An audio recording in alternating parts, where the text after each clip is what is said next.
What if Trump's invasion of Venezuela wasn't a random act but part of a 200-year plan?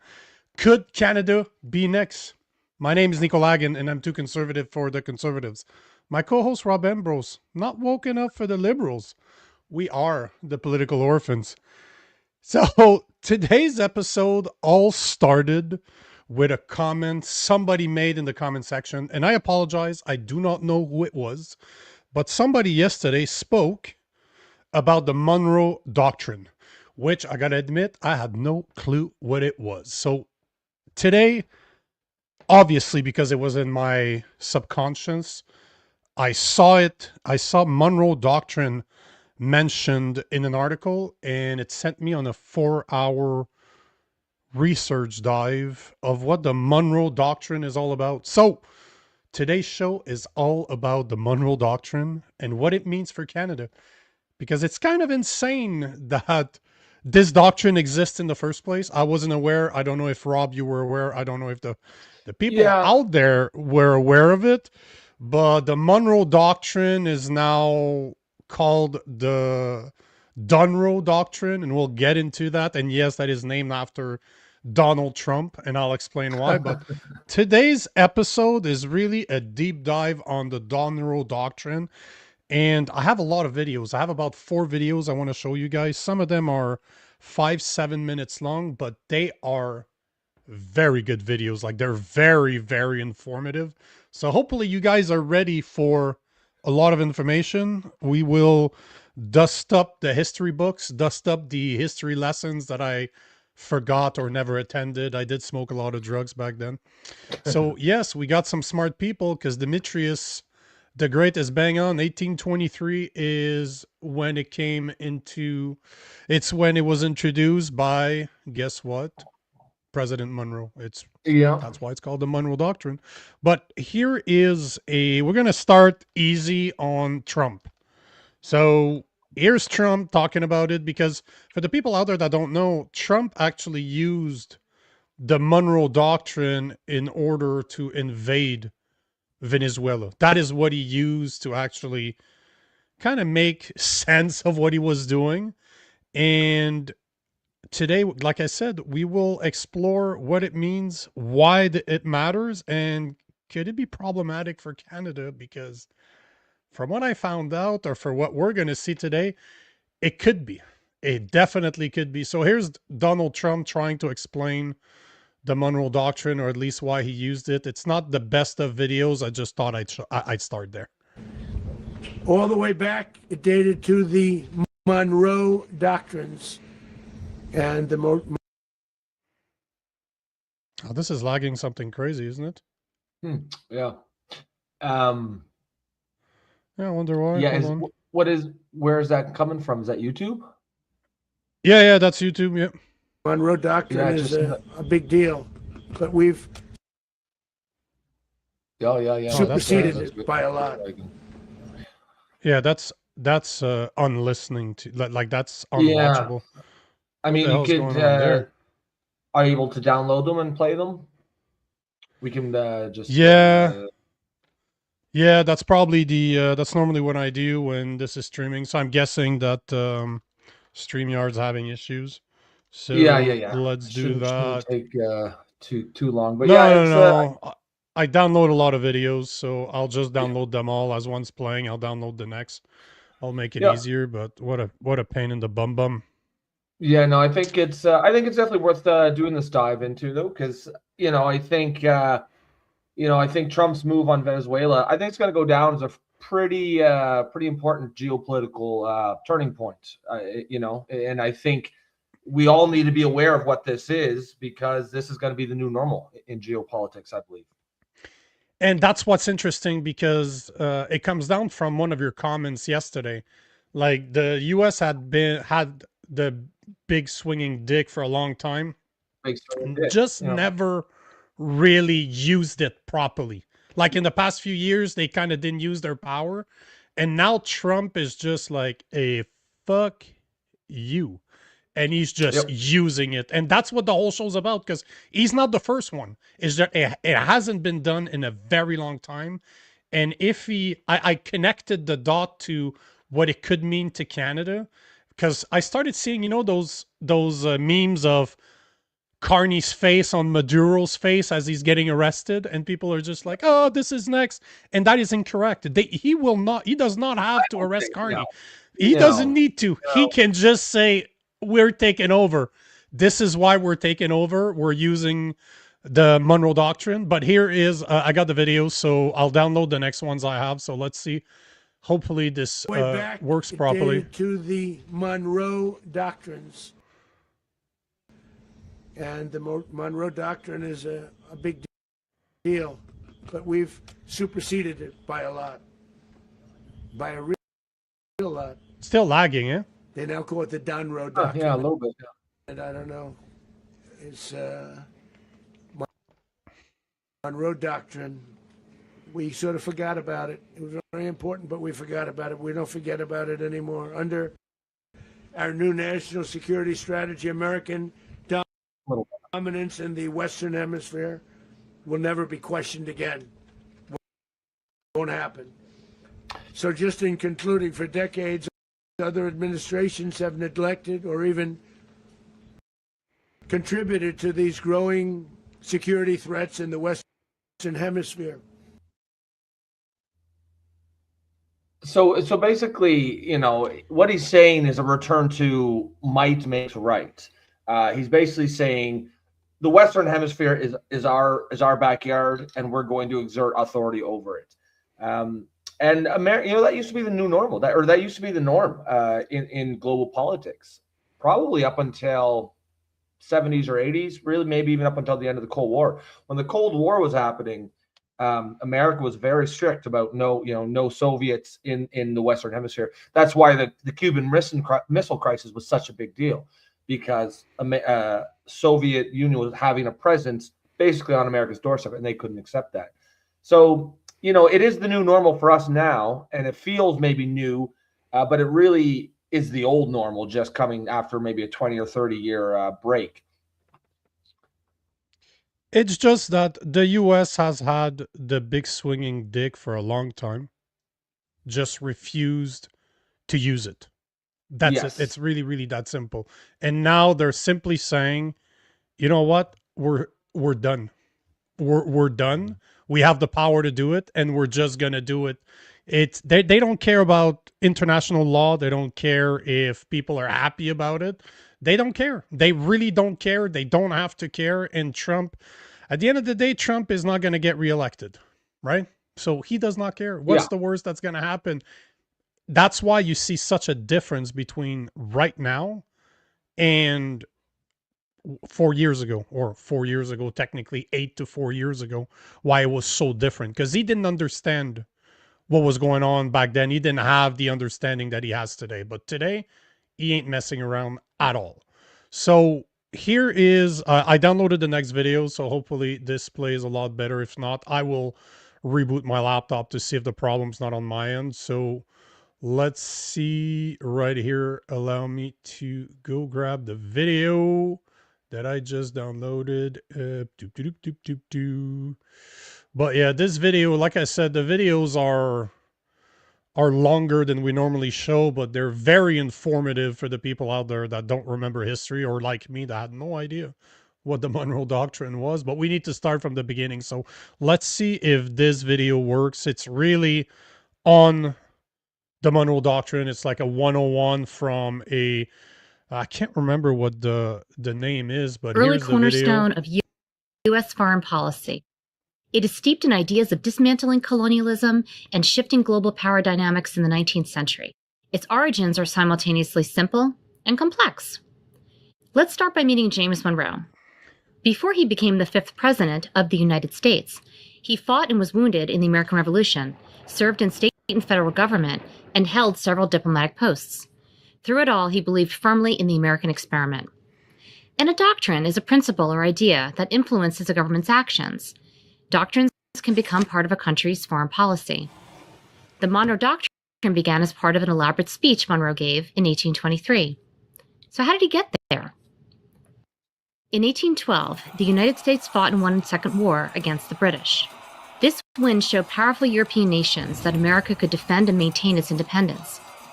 But American independence was also tied to addressing the political volatility in its neighborhood. South of the United States, colonies in Latin America were fighting and winning their own independence from the Spanish Empire. Between 1821 and 1822 alone, 10 former colonies forged new nations. The United States couldn't afford to take a wait-and-see attitude.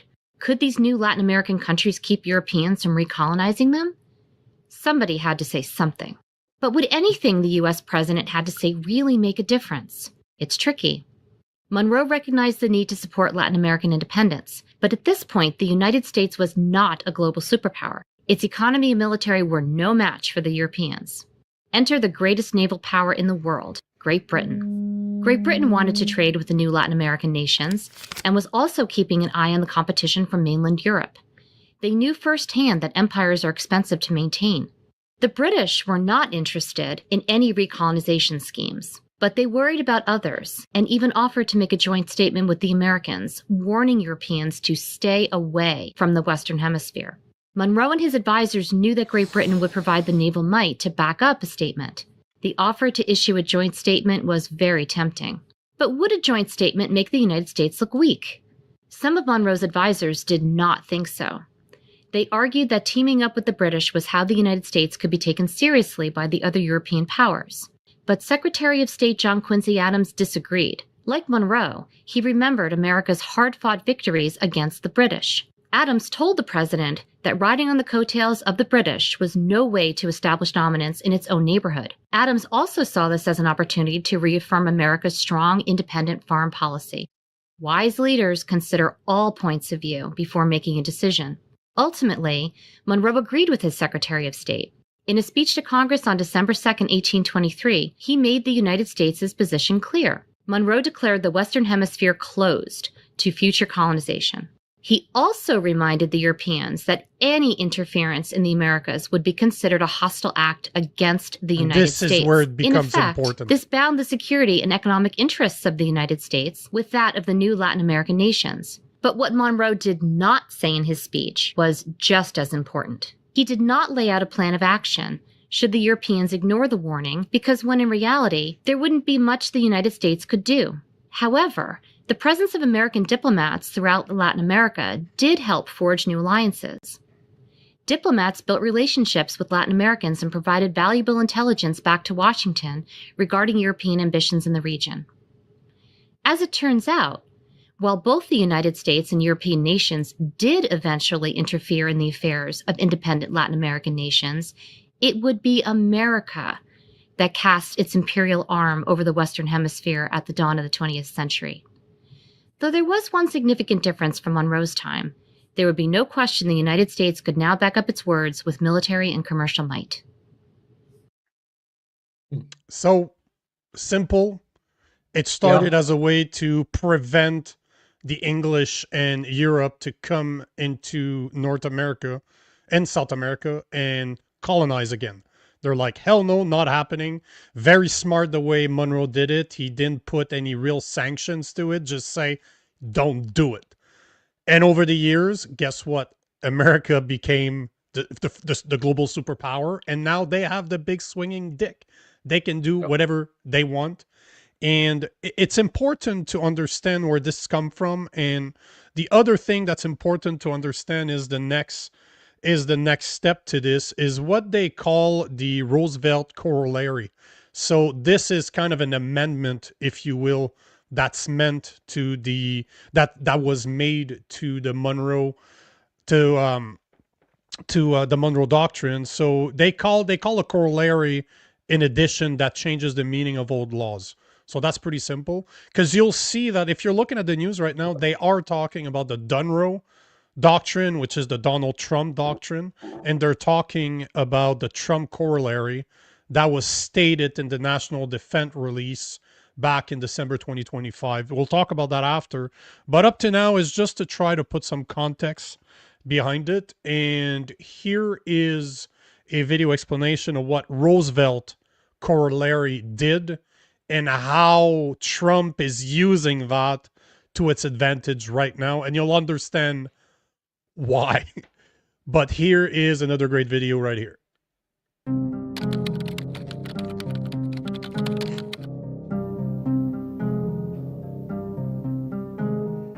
In 1823, few European countries took the Monroe Doctrine seriously. By the 1890s, the U.S. now is becoming a significant power. Now, when the U.S. spoke, now people paid attention. The tide was beginning to turn in what the Monroe Doctrine signified and the actual character of the Monroe Doctrine, which up to the end, till 1898, had been a defensive doctrine that sought to keep out others from entering the Western Hemisphere. Theodore Roosevelt was citing the Monroe Doctrine as a reason to force Spain to leave Cuba. But the immediate cause of the Spanish-American War was the destruction of the battleship Maine, and that was what prompted the United States to declare war. After the war, the U.S. emerges as a global power. In 1902, the Venezuelan government defaulted on loans that they had secured from European countries, and countries actually sent their fleets to block Venezuelan ports in an attempt to force the government to pay the debts that they owed. And when Roosevelt saw that happen, he said, now wait a minute, we will collect it for you. Take your battleships home.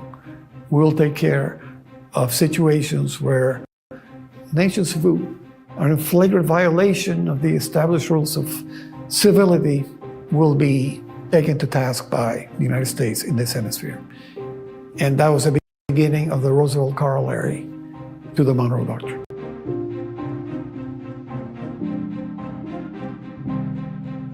They realized, President Roosevelt and his advisors, that problems would not go away magically. You could not just go in, fix a customs systems and get out. In the Dominican Republic, they did that in 1905, but they had to come back in 1916. And the second time they stayed for 8 years. And it was an occupation for 8 years. In Haiti, they stayed for 19 years, 1915 to 1934. And in Nicaragua, they had to come in 3 times. So in order to, so to speak, fix the problems, it took sustained effort. And that's how you got to these occupations.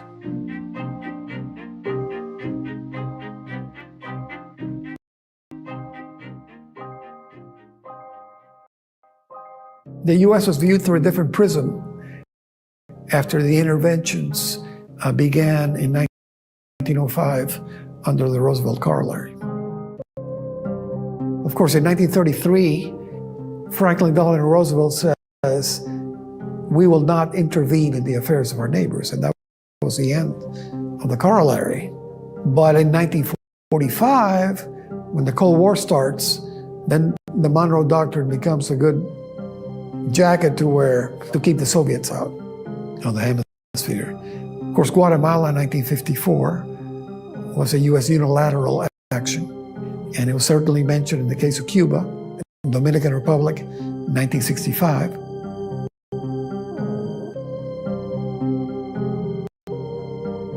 I know there are scholars who say that it allowed the U.S. to become a nation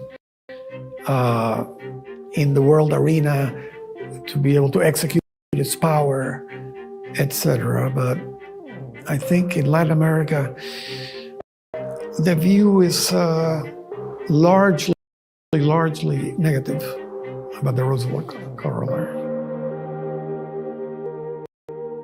I recall when I was ambassador to Nicaragua, after Hurricane Mitch, which was the worst disaster in Central American history, we offered to bring in U.S. troops to rebuild some of these roads and schoolhouses, etc.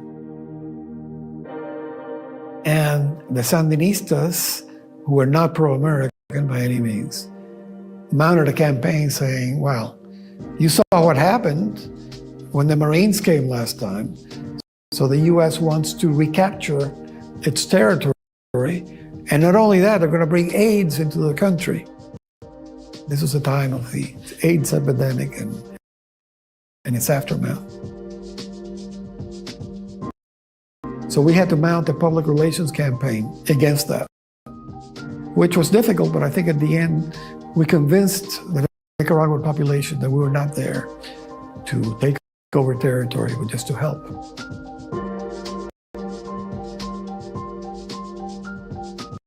And we did that by letting the Nicaraguan press interview our soldiers and Marines when they came in. And they saw that they were, people just like them. We had women, we had a very diverse army, and they all said the right things. We're here to help. So you get the idea of what the Monroe Doctrine is. It was to protect the U.S. and the South American colonies from being colonized again. But they didn't have the power to back any of their words, but they were smart. Yes. Monroe was smart. He did not put that as a threat, because if he did, Europe would have done something. So yeah, and Europe was in a place to do something with them. Oh, 100,000,000,000%, yes. Yeah. Then Roosevelt came in the 1900s. He had the military power to say, no, no, no, no, no, no, no, no. Venezuela defaulted on loans. They said, no, get your ships out of here. We will collect for you. This is our hemisphere. And that was the point of the 3 videos I've showed up to now, is to kind of put the mindset of what Americans used to be geopolitically speaking. The last 20, 30 years of American president is not what they used to be. And now you got a guy in Trump that is using old doctrines from 1923 that is adding corollaries to it to say we're going to bring them back to today's world. But it explains what he did in Venezuela. He is accusing Maduro of being a narco-terrorist to bringing drugs in the U.S. But behind closed doors, we all know why he did it. He did it for the natural resources, and he's trying to prevent Venezuela to sell their gas, their oil to China. That's the biggest thing. They don't want China to be that powerful, and that's what the Monroe Doctrine was all about. Back then, it was Europe. 200 years ago was Europe. Now today, we're talking China and Russia. Yeah. Yes. Now, one of the things that went under the radar, I was not aware. There's one more video I want to show, because now we're talking about a professor in history that explains what we saw in the national security strategy, the 2025 U.S. national security strategy, and what they said. Like, this is not a document that I had read. This is not a document I was really aware of. But there's a good reason why, because what it says in there, it can be extremely problematic for Canada if you understand what the U.S. just did to Venezuela. They really took over Venezuela. They're going to take control of their natural resources, and they've been very clear that they are. They're not lying about this. They will take over the natural resources of Venezuela. What they're not telling you is that they're preventing China from getting access to it. That's what the intent, at least, is behind closed doors. At least that's what the Monroe Doctrine would tell us. Now that we understand the Monroe Doctrine, we understand what Roosevelt did, we're going to see at what Trump actually already did, because what we're going to see now is really part of the 2025 U.S. national security strategy, where you will hear about things like the Donroe Doctrine, is how the media calls it, or the Trump Corollary, which, as I said earlier, is just an addition to old laws. So Trump is using old laws and using them in today's world with his spin on it. But the problem is that he is not just talking about South America anymore. He will refer as the northern/southern hemisphere, as in North/South America, as being part of the U.S. protection. And if something is a threat to the US, they will intervene. That's basically what the document is saying, which I'm laughing because, man, I had no fucking clue. I had no idea that he opened that door back in December. Announces a big new security doctrine. Hold on, here's the video. I just need to skip ahead because the first 3 minutes, they're literally just talking about what we already covered. But here is the video again. We're going to go 6 or 7 minutes, but just because they did such a great in-depth analysis that there's no point about us doing it. I think these are good videos. Yeah, and once there, I think that's the last video. Then I've got a bunch of notes regarding everything and all that I could find, and now we'll open the door to the conversation and see what people think. But here is 2 Canadians talking. She's a professor at the Toronto University, the girl on the right, the guy on the left, can't remember his name, but he is a writer. So you'll see his name at one point. But here is what they had to say about the 2025 U.S. national security strategy. Now, in 2025, we get the Trump Corollary, and it reads very differently. It says, yes, again, the whole hemisphere, in South America, Latin America, but including Canada by implication, is our backyard. We are the dominant power. And then there's a chilling phrase in there, Rudyard, which I thought about over and over again, and it says not only no foreign interference, but no foreign assets in this hemisphere.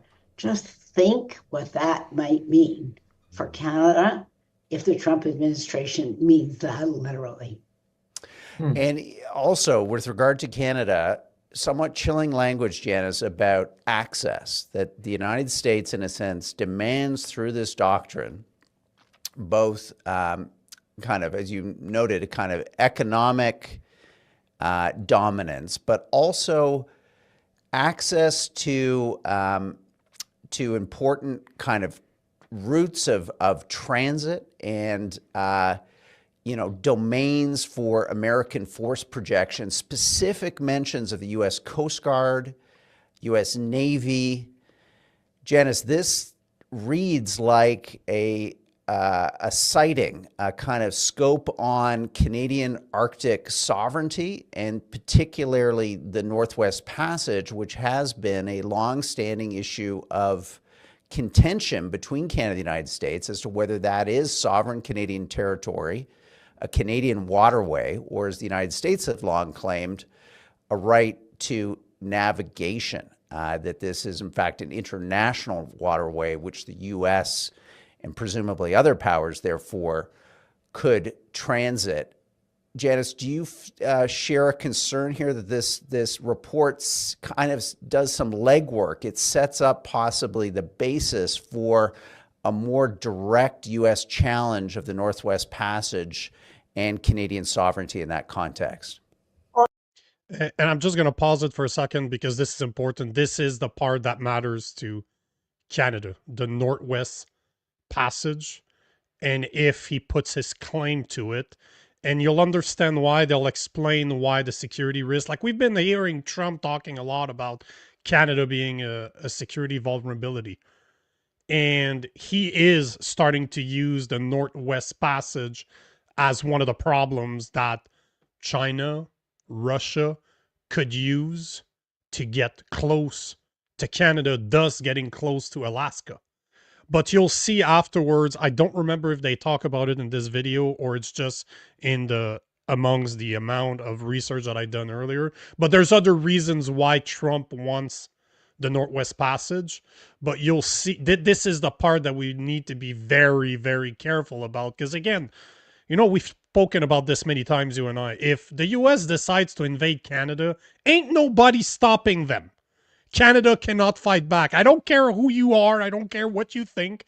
We're not a threat to the U.S., as in we can't defend ourselves if they choose to invade.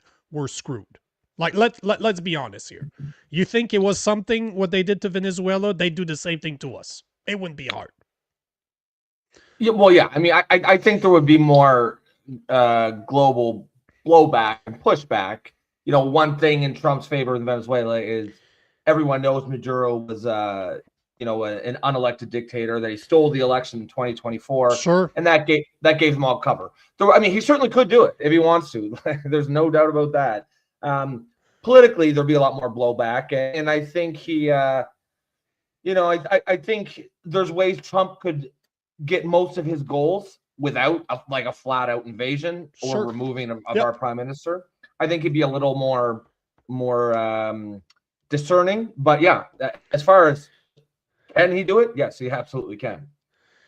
And there's a part in this video that explains, like, yes, there would be some political blowback on the world scale, but nobody could do anything about it. No, And I no believe one that could. she's the one, but she explains, she gets into very important analysis of China and Russia and what Trump has been doing, not behind closed doors, because he's been doing it publicly, but she might be connecting as to why he's been doing it.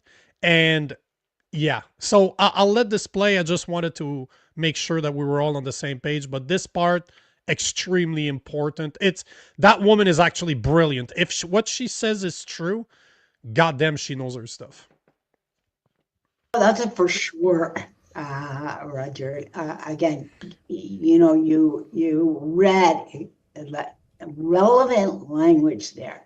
As you said, there's a long-standing dispute between Canada and the United States over the status of the Northwest Passage. Canada says it's an internal waterway. The United States has never recognized that claim, and it said it's an international waterway. And yet, when there's amicable relationships between the two countries, they just agree to differ. Trump used that word access very deliberately. That is an assertion that that Northwest Passage is an international waterway, and goes further than simply saying it, insists on access to that waterway in language, you know, frankly, it strikes me as not very different from the way the Trump administration has talked about the Panama Canal. So there's access issues, and then they're saying no foreign ownership of key assets in this part of the world. Well, what's the boundary there? Yeah. Does that mean, for example, that you can't have co-production agreements with Europeans of, just to take one example, of fighter aircraft? Is that one meaning? What about the technology stack? That's another very important point that she's making, because in his 2025 U.S. national security strategy, Trump is basically saying that he doesn't want foreign assets in his hemisphere, which Canada is part of. So that means technically he's opening the door to saying, I will control who you can and cannot sell to. And that's what she's specifying, right? The wording is put in place in a certain way where it leaves that door open for interpretation. And if you know anything about lawyers and law, they do that on purpose. They want to make sure that they can fuck you. At the end of the day, they have enough leeway to use the verbiage that they want, or the action that they want from the verbiage that they put on paper. So this is the other part, and you'll see that this video is a couple of months old. No, actually, it can't be that old, because of December was last month, the report that we're talking about. But this was not done after what Trump did. I could not find a video that went in depth as to the Trump corollary since yesterday's invasion, but you'll see that what she's talking about is already happening in Canada as we speak, and that's kind of under the radar. So let's go back to it. You know, there's no specifics here, but these are very bold, very broad claims that I think Canadian policymakers should take very, very seriously. Just in our remaining moments. And this is fantastic insight that you're providing us. Let's go up to 30,000 feet, because what I worry about most, having spent a bit of time with this document over the weekend, Janice, is it really resonates with the kind of rhetoric and behavior of a great power thesis for the world. In other words, China, you have dominance over That's South my point. Asia. Right here. And, we've even seen, great in fact, point. possibly the president intervening on China's side with its dispute with Japan over Taiwan, and Japan's pledges to come forward to defend Taiwan. The new Japanese prime minister creating some waves there. Trump saying to Russia, in fact, in the Ukraine war, we acknowledge your sphere of influence there, and we are backing away for our European allies. And now, Janice, with this report, the other shoe drops, which is we've recognized your spheres of influence, your projection of force and power in your region. Now we want you to recognize ours. We own the North American hemisphere. You're not allowed in here. If you are, it's on our terms. And more importantly, the countries that are already here, all the way from Latin America through to Canada and Greenland and who knows who else, you're subject to our authority, our theory of the case as to how this hemisphere is going to work. We've ripped aside the veil. We are the dominant power here in the same way that China is the dominant power in Asia, and Russia, presumably, the dominant power in Eastern Europe. That is a great point that guy made, because I did not hear that point anywhere else in any of the other research that I've done today. And basically all he said, Trump, basically the US acknowledges that China owns Asia, Russia owns Eurasia, and they made it clear with the Ukrainian war, they're not siding with Russia, but they're definitely not siding with Ukraine. They basically said that Russia, if Ukraine wants peace, it's going to be pretty much on Russian terms. But that also implies that in our hemisphere, you can go fuck yourself. You're not welcomed here unless it's on our terms. Yeah, and it's interesting, because what does that mean for, say, Taiwan? Right now, Taiwan is under U.S. protection. But if we're going to revert to a hemisphere model where the U.S. says, okay, you leave everything in the Western hemisphere to us, you can fuck around with whatever you want in the Asian hemisphere or the Eastern hemisphere. I mean, that puts Taiwan directly under Chinese authority.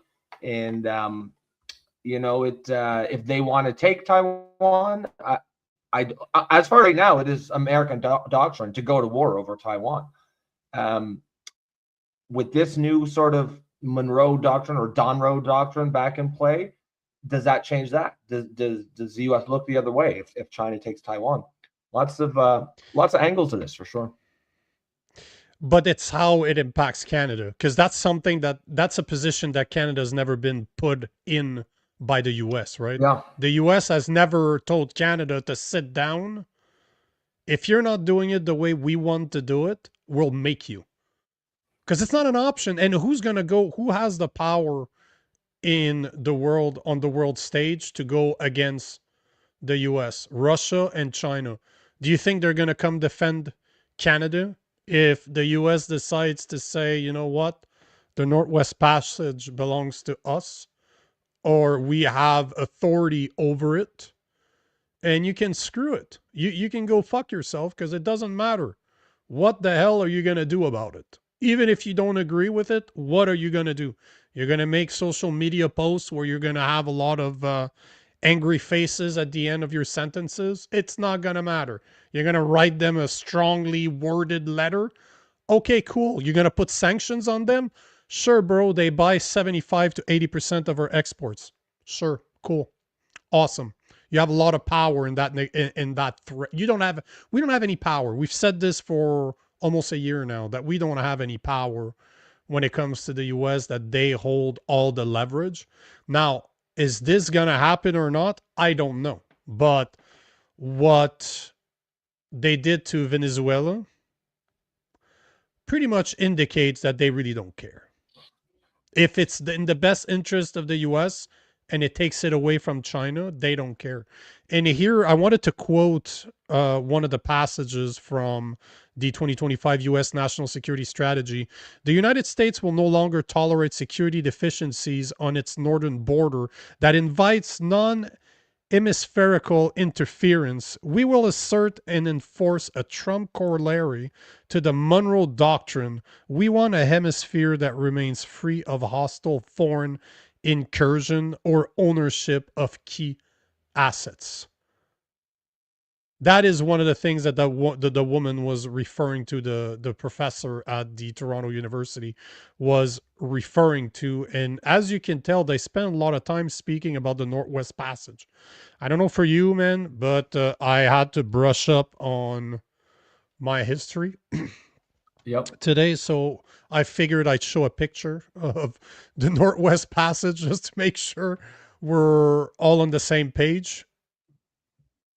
I'm just loading it up. Wow, that is taking... Oh, there we go. So here is, for all the visual individuals like I am out there, here is a picture of what we're talking about here. And you'll understand afterwards why the US would want to have control over it, because it makes a lot of freaking sense.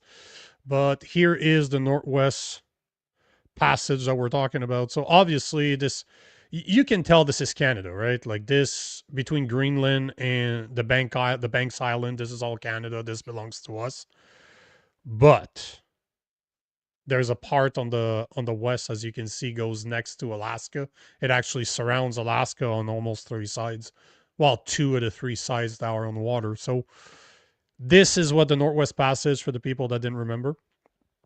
But if we go back to what Trump said, is basically the big argument right now is, are the Northwest Passage, or the routes, if you will, are they international waters, or are they internal waters? Do they belong to Canada, or do they belong to the international community, which Trump's 2025 report said international stray?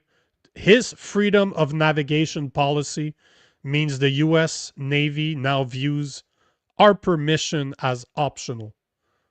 So basically, he believes that people don't need his approbation, and he's not okay with that. So now he's not just talking about wanting the waters to be recognized as international waters, but he is basically saying that he wants military on it. Because remember, Trump has been saying since he's been in power for his second term that there's a security gap in Canada, that we have a massive problem with our security, which he's not wrong. Like, it's hard to disagree with that because he's right. We have a massive security gap in Canada. Our southern border and their northern border, it was not well protected. And I don't think it's any better now. They're trying, as far as we understand, to make it better. But Trump's logic is that Canadians' weakness equals American vulnerability. If Canada can't monitor Chinese research ships or Russian subs in the north, Trump believes the U.S. has a free hand to act military in the region. So to enforce security. If Canada won't do it, they're going to do it. And this is where it connects to Venezuela. The January 2026 raid proved that under the Trump corollary, the U.S. will move unilaterally against any security deficit in the hemisphere. So they will take that big stick and bang whoever they want on the head and say, fuck you, we're taking, if you can't do it properly, we're going to do it. But man, the thing to remember, and I saw one of the comments, I flagged it earlier, so I will give credit where credit is due. Trevor Benson was saying tens of thousands of kilometers closer for trade. China needs our north. It's not quite 10,000 as per what I could find. It's 7. It's not tens of thousands, but 7,000 or so. So our Northwest Passage cuts China's trade to Europe by ship by 7,000 kilometers. So it is a massive, massive shortcut. So not only could Trump decide to prevent Russia and China from going there on a military basis to say that this is a national security to the US, but he could basically prevent China from using it or put a toll on it to just say, you want to use our water? No problem, but you're going to have to pay. So he could literally put a massive damper. You could call that tariffs, if you will. He could put tariffs on China goods that uses our Northwest Passage in order to get to Europe. So it's love or not what he's doing, it is very clever. It is very, very fucking clever what he's doing in order to grow the American influence. It's clever, and I think it's smart. And I think if I was American, I'd be very pleased. I'd be very happy.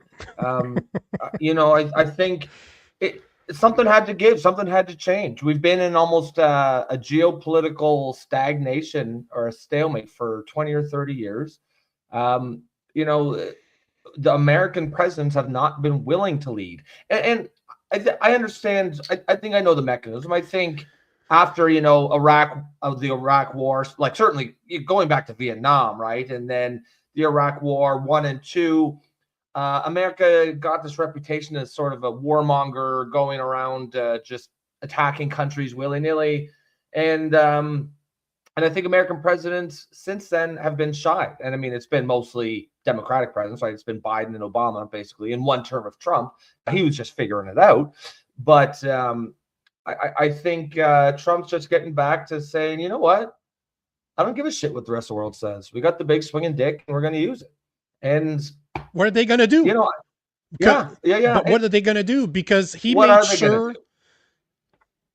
Who's going to go after him? China and Russia? They're not. They're not going to go after. They're not stupid. No, they're not. Trump's not going after China in Asia. He's not going after Russia and Eurasia. He made the right call for Ukraine, considering this. If that was his goal all along, is to take over our hemisphere and just say, fuck you, it belongs to me. I'll leave you alone in your part of your part of the world. You leave us alone here. That is absolutely, absolutely brilliant. Though one of the things we need to be careful about, and the professor at the Toronto University, that her name escapes me, she mentioned something from the security report in 2025. She didn't name it, but one of the biggest problem that's been identified as part of the Trump corollaries, or the Trump corollary, should I say, is the asset denial policy. So the U.S. has declared that foreign adversaries, specifically China, are not allowed to own or influence key assets in the Western Hemisphere. So you can call that investment screening. So the U.S. is now pressuring Ottawa to block any Chinese or non-allied investment in Canadian critical mineral like lithium, nickel, and copper. If you were there yesterday, this is one of the reasons Venezuela is so good, is such a great asset for the U.S., because it does have a lot of the earth minerals that China has a monopoly over for batteries, for example, for lithium. And so they have, like we were talking about yesterday, they have iron ore, they have bauxite, they have cobalt, and they had something else, a fuel, I can't remember, thorium, a fuel for their nuclear reactor. So you can see and it already started. It's been said that the U.S. government actually began taking equity stakes in Canadian mining companies like Lithium Americas to ensure those resources stay within the U.S. supply chain. So this has already started. They're already starting to get equity parts of companies in order to make sure that the resources that China would own a monopoly on, if they got control over our minerals, stay here. Mm-hmm. And obviously they're blackmailing us with the tariffs. They're using, as you like to say, their big stick. The message is pretty clear. Align your energy policies with the US or be replaced by controlled Venezuela oil, because now they have that power. We talked about it yesterday, and that's the biggest thing, right? Gold is a problem in Venezuela. They have a lot of gold. They have oil and gas. They have oil, sorry. They have the biggest reserve in the world. So the 51st state is an actual conversation that's going to come back to the forefront, as in, is this going to happen? Because they're setting themselves up for making it an actual conversation. Because before it was just to piss people off, because he knew he's like a child, right? He likes to piss people off. Oh yeah, of But course he does. He's a troll, right? and if you react, if you don't react, you let it go, he'll drop it. But if you don't let it go, but now what could that say? Because one of the things that Trump, if you remember, wanted Canada to do is to up their defense target. Like they wanted at least 2.5% of GDP going towards defense target. And one of the things that Carney did is to boost it to 5%, if I remember correctly, over the next few years. I think it's the next decade, like until 2035. He wants to go up to 5%. Because, again, Trump talked about the Golden Dome, right? And obviously, if there was a Golden Dome in the Northern Hemisphere, he would cover that Northwest Passage. What's the other thing to keep in mind that he's going to use to his advantage?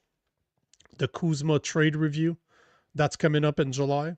That's the ultimate leverage for the U.S. Considering $900 to $950 billion contract between Canada and the U.S. when it comes to products and goods. Yesterday we went over it. Just the product portion is like $577 billion Canadian of the Kuzma. So they're going to use that to their advantage. And what's going to be interesting to see is how Carney responds to it, because what can he do? He has the July Kuzma review. He needs to be able to not piss off Trump more, because he really has the power to fuck us. And he can't align with Trump too much, or else he's going to piss off his base. So this whole thing is very, very, very interesting. And I'm very happy that whoever was in the comment section yesterday that talked about the Monroe Doctrine, just mentioned it, because I researched it today and it's great. I did not know about it. So always happy to learn. Hopefully you guys enjoyed the videos, because I thought they were great. I watched videos all afternoon trying to learn as much as I could for today. But yeah, this Oh yeah.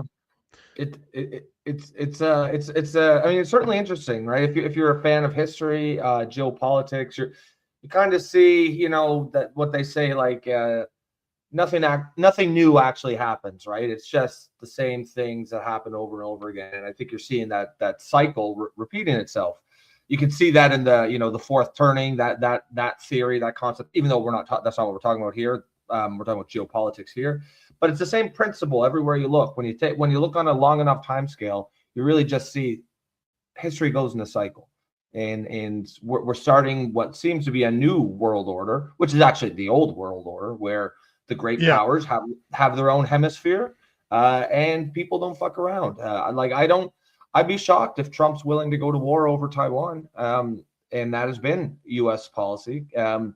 And it wouldn't surprise me if he signals something like that to China in the next short term. And that's going to really change, because right now the Western alliance that the U.S. leads and we are a part of includes countries like Japan, South Korea, Australia. Are they all lost now? Are they all going to fall under China's influence? Right? There's a lot of questions.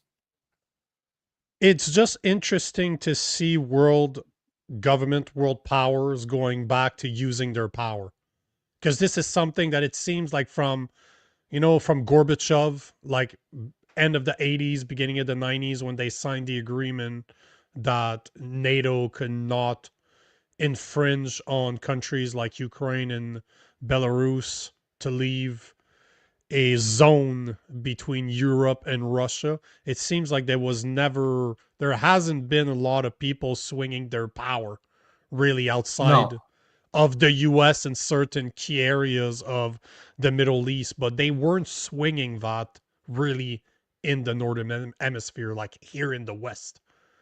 Now it seems that we used the US a lot to protect ourselves, not to spend too much on our military because we knew they would help us out. But it seems that Trump is just like, yeah, we're done with that. We're done with that. And you know what? Screw you. So I'm very curious to see what's going to happen, because at the end of the day, man, I don't know what's worse. Being a Canadian on the trajectory that we are in, with 10 years of liberal policies on top of the last year of Carney and another 3 years of Carney, or Trump kind of taking over Canada, like kind of whipping us back into shape. There was actually a good comment about this. I think, oh, there you go. It's a New Dog production. The reason why is simple. Sometimes you just need to spank the kids and let them know who's the boss. Well, yeah, and I mean, we'll see. You know, certainly Trump. If Trump is the deal maker that he thinks is, there's certainly a deal to be had here. I think even Carney, I think, has understood the elbows up thing ain't gonna fly anymore. You know, there's no leverage with the oil anymore. Now with Venezuela, there's just, if Trump throws him a bone or something, throws Canada a bone, you know, maybe there's a deal to be had here that actually benefits Canada. We'll see. Maybe Carney has, you know, burnt that bridge with Trump, because we certainly know he likes to hold grudges too, right? He's a petty man for all his you know, he definitely has some attributes. He's going to go down as a great president, I think. And when I say great, I don't necessarily mean good. I mean an important president, someone who's made major things happen. You can disagree with those if you want, but you can't disagree that they are important, and they have fundamentally changed the trajectory of American history, no doubt. He's, you know, we've said this so many times on the show that he will move the needle.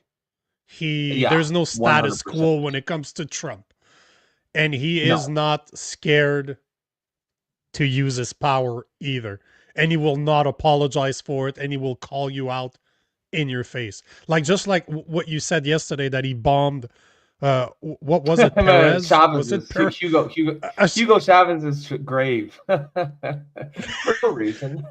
There's no military reason. It's just a big fuck you. But that's the point, right? He has the power, he knows it, and he wants to make sure you know it too. Yeah. Oh yeah, absolutely. Guys, we're talking about the Monroe Doctrine. Obviously, as Trump's little excursion there in Venezuela has made it relevant for everyone, and certainly for any student of history. If you're just tuning in, please remember to like and share the stream. That is one way you can help us out, get us into the algorithm. We'll be able to keep bringing you this high quality content. Did you want to take some comments there until we kick it? Yeah, but before we do, I got to remind you of the sponsor of the Political Orphan, Gabble, the world's first live video debate app on the market. You can choose to sit back and watch other people debate, or you can do like I do and jump in and debate others.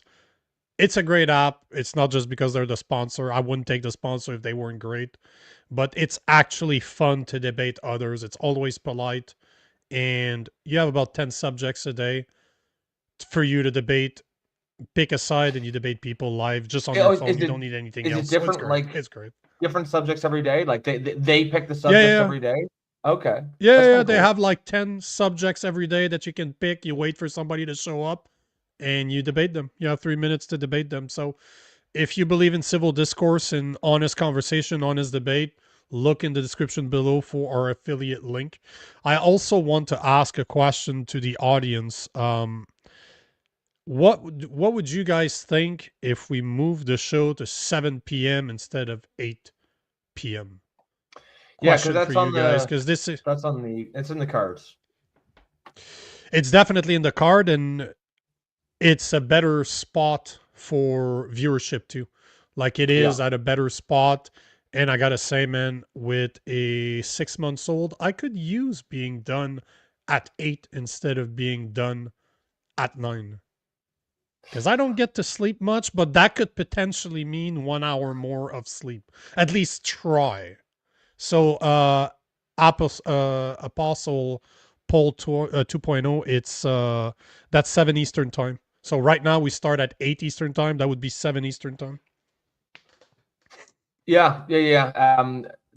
So I like the idea, to be honest, and especially, you know, if that's better for the numbers, more people that are watching, that would also be better for the show. It's prime time. 6 to 8 is normally considered prime time, but I would definitely like the 7. I'm sure my wife would appreciate it too. So yes, I agree with New Dog Production that like the stream. If you like what we stand for, doesn't matter that you're on X, you're on Facebook, you're on Instagram, you are on YouTube. Make sure to like, make sure to comment, because at the end of the day, that's why we do it. So yeah, make sure to like, make sure to comment, make sure to follow. If you don't follow us right now, make sure to follow. But leave your comments. This is why we do it. We want to hear from you. We get a lot of comments every single day. And as you saw today, a simple comment that we didn't even address yesterday sent me down 4 or 5 hours of research today, and we talked about the Monroe Doctrine. So just to say, if you got good comments, if you got ideas, throw them in there, because I'm always looking for a great topic to cover instead of just talking about what everybody else is talking about. What happened that day. Yeah. I mean, obviously sometimes we'll have to, but I like the idea of, and you know, we do a deep dive. It'll probably be relevant to something in the news, obviously like this one. Of course. We're doing it because of, we wouldn't have done this deep dive last week, for example. No. But I like that as a format. You know, if the whole point is to try to get us to understand the issues better. A lot of times we need to understand the history behind them, right? And that's the thing, and not a lot of people do. A lot of people will act as if like they'll have an opinion on some current event without any understanding of the context or the history of it. And in that case, you're kind of just walking blind, right? Because you need to understand the history of things in order to really grasp them. And I think that kind of understanding fosters the kind of discussion that we really like to have here. You know, we say it all the time. We've got a really high IQ audience, and you know, I think it's definitely, it's almost a waste not to have these like high level, highbrow conversations here. So there you go. It was Albert. Yeah, it was Alberta. Thanks again, Nico. That's right. I'm glad I brought it up. So make sure to continue bringing those up, because I'm always looking for great ideas. Always looking for them. Sasquatch, what's going on, bro? Happy to see you, man. How embarrassing headlines. The U.S. sent the Boy Scout and 8 boys toppled the Canadian government. I mean, the fact of the matter is the way they took Maduro, they absolutely could take the Prime Minister of Canada. Like there's zero air defenses. Right, the Canadian military, the whole Canadian defense apparatus is outward looking. It's not looking towards the United States. Our whole existence has been, you know, our whole military is as an arm of the United States military. That's it. It doesn't even exist. It's not even effective on its own. We have no heavy lift capacity. We couldn't fight a war. Like when I served in Afghanistan, we had to hitch rides on American Globemaster jets, right? We couldn't get there. So we don't have the capacity. It would be unthinkable for us to have air defenses along the Gatineau River to shoot down American Apaches or anything like that. It's just if they wanted to, they could be in and out before we even knew what the fuck was happening. The Ottawa PD is not going to stop Delta Force. I promise you that. Did you see the video? We can finish on this, but did you see the video of that came out right after our top general said that Canada is ready for war, and you have a bunch of officers walking in a line like they're in formation. None of them are synced. They can't even sync. Yeah, we were ready. And a lot of them were overweight. You know, a lot of them were overweight. Just gonna put it out there. So we're ready for war. On that note.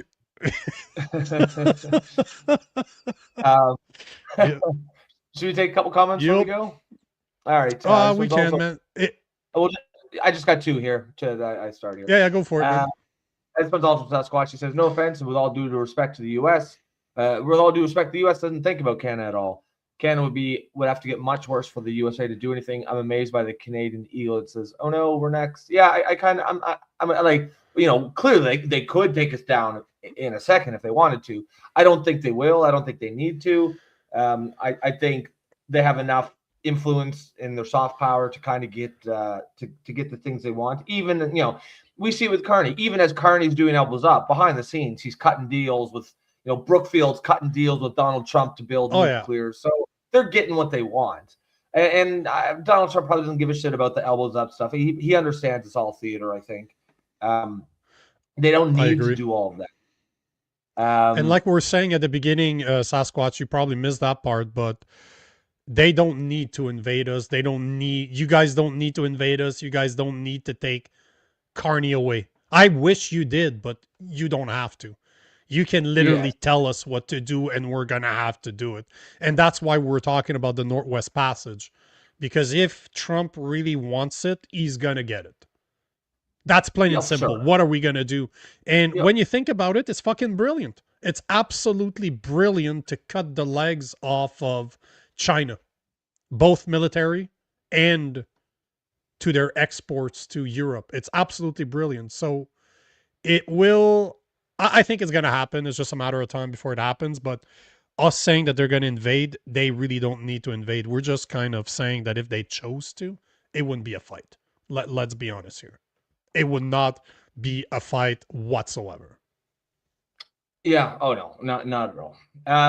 All right. We'll probably we'll good place to pin it there. Excellent show as usual, guys. If you are tuning in for the first time and you want to support the show, you believe in what Nico and I are doing here, and you want to help build the community, please consider becoming a member. You can do that for the low price of $2.99 per month through YouTube. And you can also buy us coffee in your upper right hand corner of the screen. Other than that, folks, have a great rest of your night, and we will catch you tomorrow, 8 p.m. Eastern. Peace.